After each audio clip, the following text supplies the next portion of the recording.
So we'll get into some of the specifics of the language then. I'm not going to go through all of these in detail, so I recommend just pausing and kind of taking note of them or downloading the document and going through it at your own pace. I'm just going to kind of highlight what I think are the key language features that you should be confident on. So one thing that's quite interesting, I think, is this oxymoron, the colossal wreck. There's two completely different ideas there. So the adjective colossal means giant and grand, and wreck is something that's destroyed and broken and kind of small and useless now. So we've got these layerings of time, really. We've got the time when this was a giant statue in a very rich kingdom.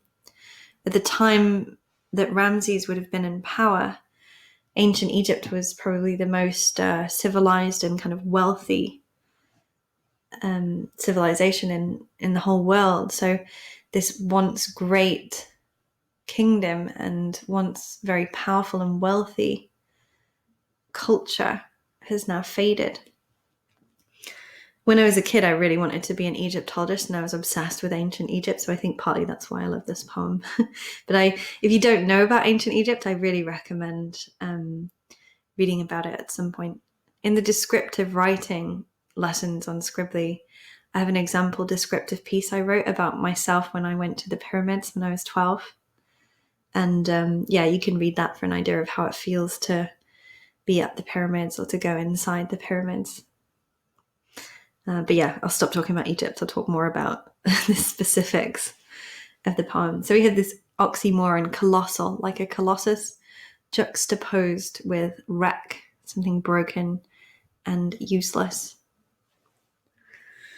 So if we link this to power for a second, it suggests that power has faded, power that was great and impressive and terrifying once upon a time is now no longer significant to anyone. Ozymandias is long dead and he's not a threat to anybody anymore.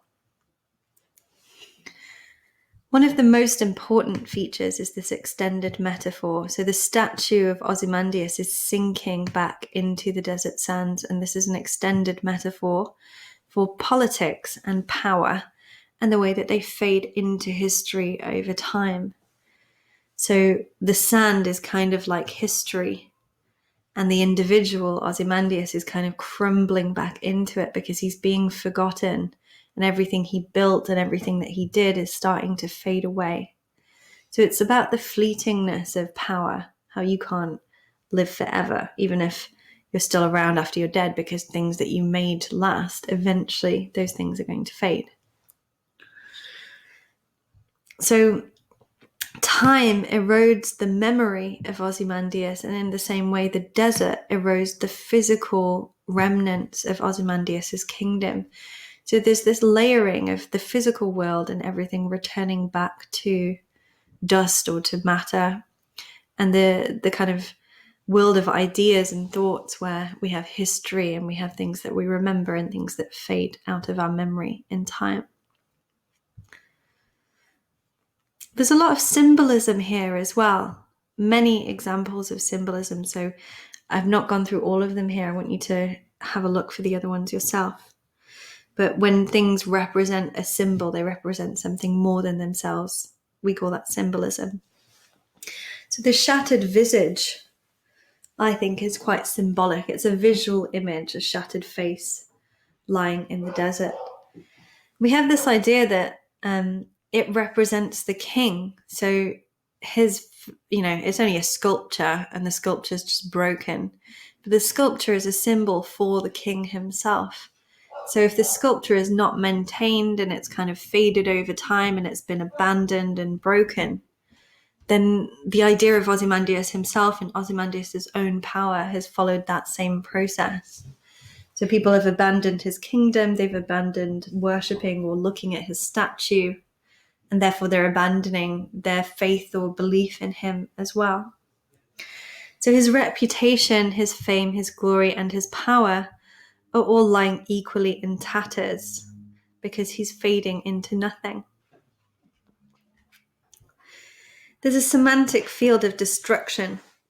I chose this one because semantic fields are really powerful and quite sophisticated things to analyze, so make sure that you can do them. So destruction, in this case, the ones that I thought that related to it in terms of quotes: half sunk, shattered visage, decay. There's quite a lot of them. So again, it's suggesting this process of decay which destroys all powerful entities. And I think that's something that's quite interesting for me, at least, is that it's actually a natural process. It's nature that has decayed these objects. So everything man-made over time will be eroded by nature. And there's quite a lot of poems in this collection that echo that idea. So it's worth kind of thinking about it in terms of nature as well as in terms of politics and men and power.